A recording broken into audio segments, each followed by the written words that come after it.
このピッキングについてですけども、まあ永遠の僕の持ちネタっていうか、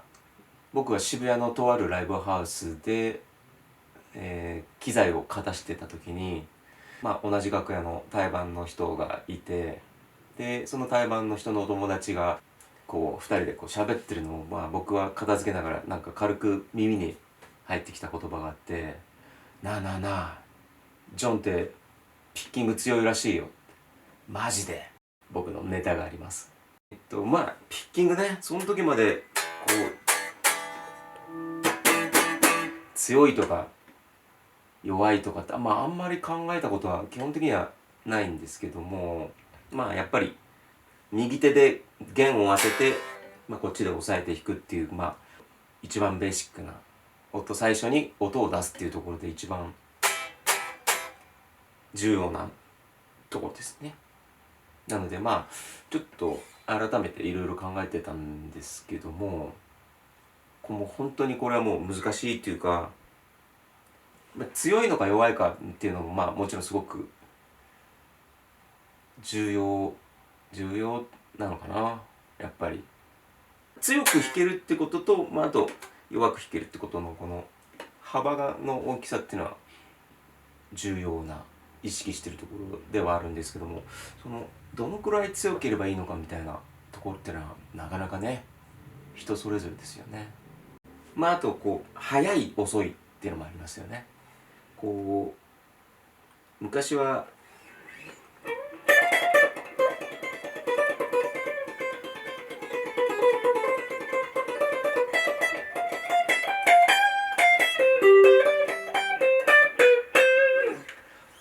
速く弾けるっていうことはすごく僕の中では重要だったので、今でも重要なんですけども、このピッキングの速さとその強弱とこのみたいの一生懸命練習してた時期もありますけれども、今普通に使うかっていうと、僕の中ではこういう速弾きのことはやっぱりあんまりうまく自分の中になんつうのか、根付かなかったテクニックではあります。でも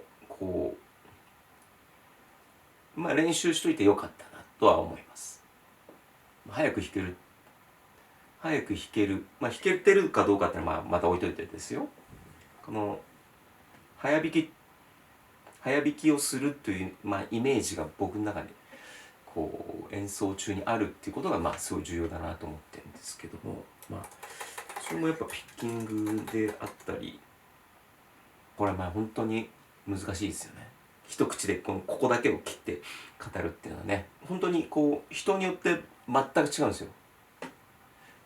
昔はあんまり情報がなかったので、こういう角度で当ててくださいっていうことなので、一応そういうの通りにやって練習してたので、それが一応自分の中でずっと弾いてて馴染みがあるので、こういう角度でピッキング当てますよね。でも逆アングルで行く人もいるし、マーティ・フリードマンとか、あとはジョージ・リンチとかも逆アングルっていうんですか、全く僕どうなんだろう、あんまり馴染まなかったんでこういうのはできなかったですね。あとエディ・バンヘイレンとかは中指と人差し指を押さえて割と平行気味に当てたりするんですよね。だからちょっとやってみたんですけど、中指で3つで、あとピックの持ち方とかもありますよね。3つで持ったりこうやったりこうやったりこうだったりとか、だから多分人の骨格とか、指の長さとかそういうのによって人それぞれなんで、どれがベーシックでどれがスタンダード、一応ないんですよね。だからいろいろ試してみて、自分が気持ちよく弾けるところを見つけるしかないんですよね。であとやってる音楽によってもね全然違うので、僕が普段やってるようなこうブルースハードロックだったりするんだったらコードストロークみたいなことはあんまないので、基本的にはリフを弾くテクニック、そういうことはできるようになりたいなっていうので、そういう風なことがメインになってくると思うんですけど、昔はカッティングとかもちょっとやったりとか、そういう音楽性のバンドだったので、こういうカッティングとかもやってたんですけど、カッティングはもうあんまりやっぱり僕は得意じゃなかったですね。この手首のこう柔らかさだったりとか、そういうのも関係してくるので、なかなか根付かなかったですね、僕の中では。右手だけでもダメだし、こう左手だけでもダメで、やっぱここは連動していないとダメだと思うんですよね。それで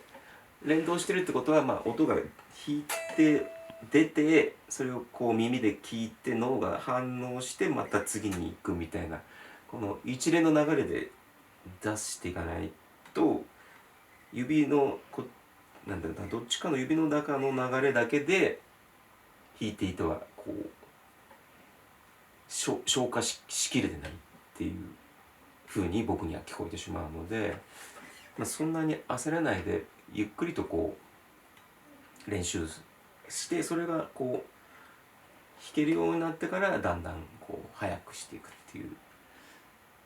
でも若い時はもうそんなんいいからもう早く弾きてんだみたいな、そっちのパッションが勝ってるので、それはそれで僕は好きです。もちろん大好きです。でも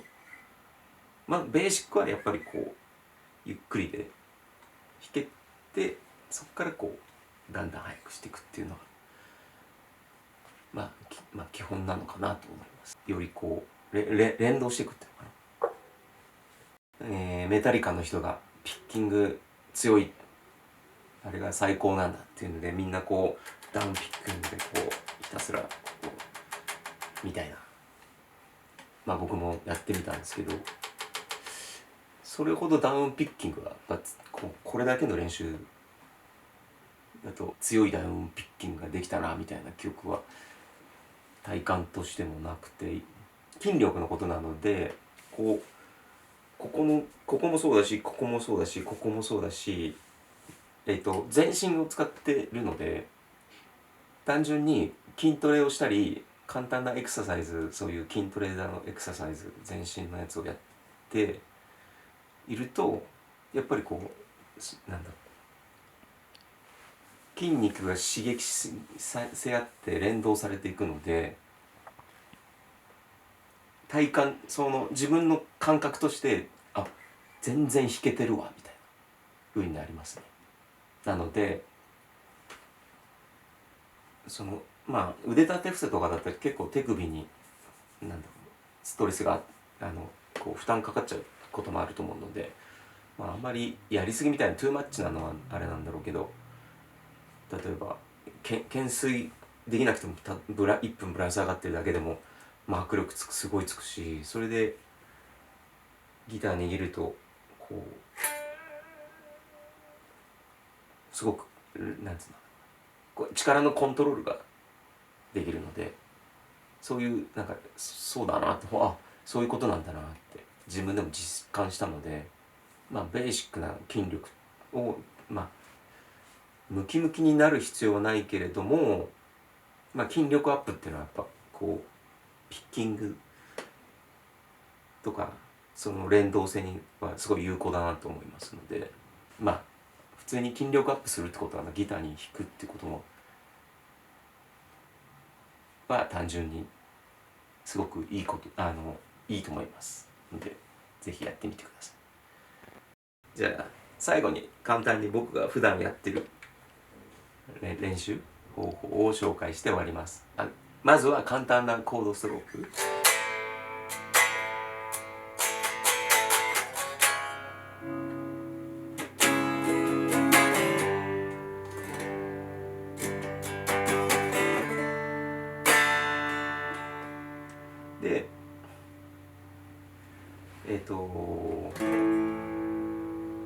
で全部の弦を鳴らすみたいな感じのイメージでやるんですけども、できたら鼻歌を歌いながらやるっていう。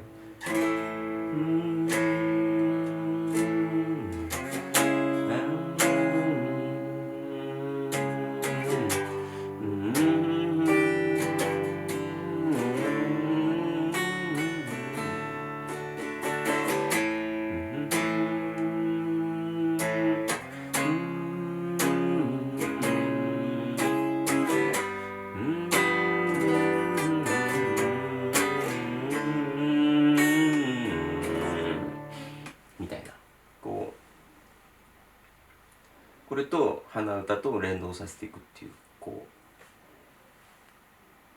う鼻歌とか別にコード別に全然ミスっててもいいんですよね。とにかくなんかこう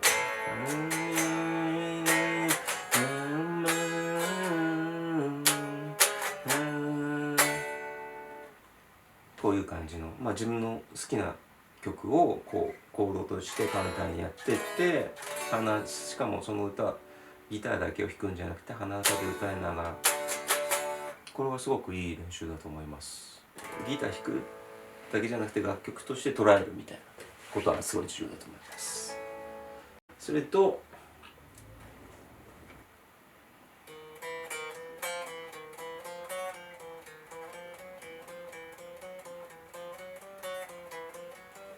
こういう、いろんな人がこういうのを紹介してると思うんですけど、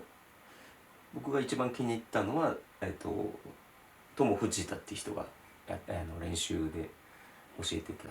やつをやってますね、毎日。でこれをこっちまで行ったら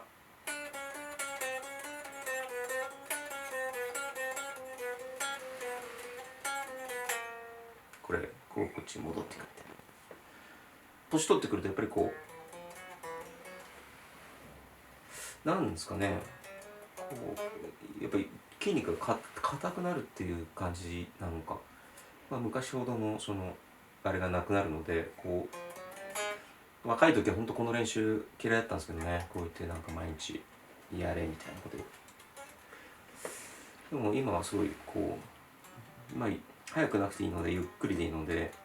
こうやって指を鳴らしていくっていうのはなんかこうほぐれるのかね、ほぐれる、こう指がほぐれていく感じとノートの連動との、あとこっちとこう連動させていくみたいなので、すごく有効な練習だなと思います。であと最後は好きなペンタトニックをこう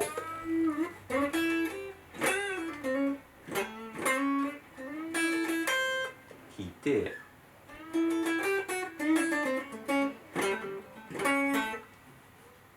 いつもの感じを確かめてると、こんな練習を日々やってますね。何かの参考になればいいと思います。ありがとうございました。